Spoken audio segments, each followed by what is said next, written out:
نماز پڑھنے والے اگر نماز کی روح سے آشنا ہو جائیں کہ یہ محض اوپر نیچے ہونے کی مشق نہیں ہے، بلکہ یہ اللہ کے حضور اپنی نیازمندی کا اظہار ہے، اپنے عجز کا اظہار ہے، تو پھر نماز ان کو وہ مقام دیتی ہے اور وہ شعور بخشتی ہے کہ جو بے نمازی کے نصیب میں کہاں۔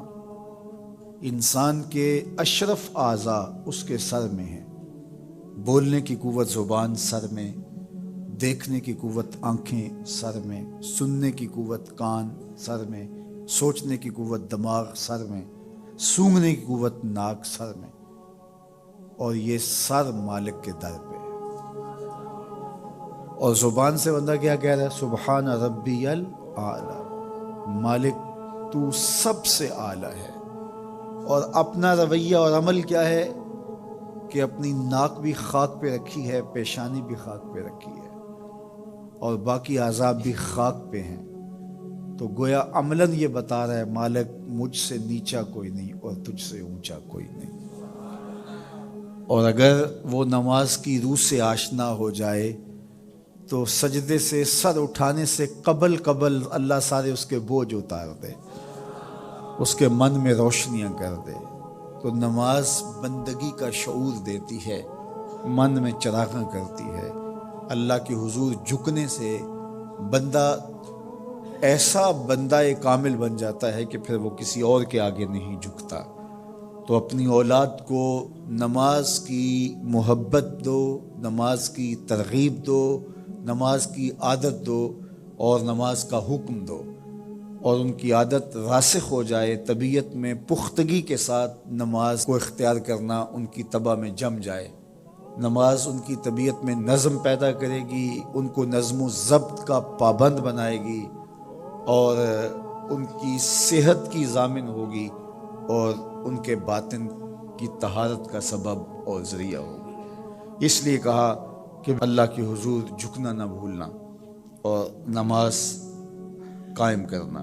نماز کا تعلق اپنے آپ سے ہے کہ وہ اپنے آپ کو سنوارتا ہے، تقرب اللہ کے لیے اس کی اپنی عملی کوشش ہے۔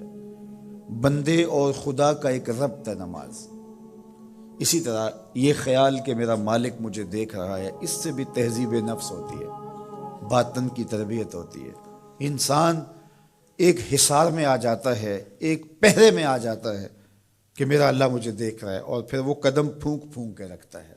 وہ اچانک لوگ بیٹھے ہوئے ہوں نا، تو آج کل یہ سوشل میڈیا کا زمانہ ہے، تو کوئی کیمرہ سیدھا کر لے تو ایک دم مرتب ہو جاتے ہیں، اس لیے کہ اب ہماری تصویر آنے والی ہے۔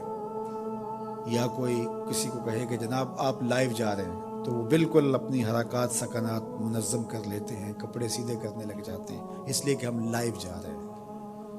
وہ لائیو چاہے 5 آدمی دیکھ رہے ہوں، چاہے 10 آدمی دیکھ رہے ہوں، لیکن پھر بھی چونکہ ہم لائیو جا رہے ہیں تو اپنی حرکات سکنات مرتب کر لیں گے، منظم ہو جائیں گے۔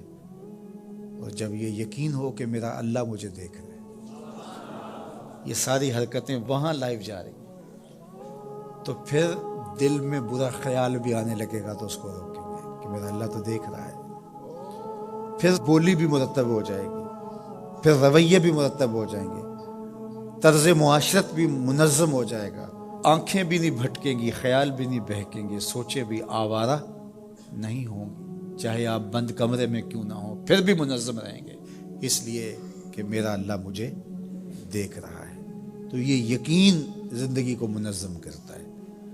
تو اس کا تعلق بھی انسان کی ذات سے تھا۔ نماز سے بھی تہذیب نفس ہے، اللہ سے تقرب حاصل ہوتا ہے۔ اب کہا تو خود غرض نہ بننا کہ اپنے آپ کو سنوار لیا اور کافی ہے، نہیں، لوگوں کو بھی نیکی کا حکم دینا۔ وَأْمُرْ بِالْمَعْرُوفِ وَانْهَ عَنِ الْمُنْكَرِ، لوگوں کو نیکی کا حکم دینا اور برائی سے منع کرنا لوگوں کو، یہ مومن کی زندگی ہے۔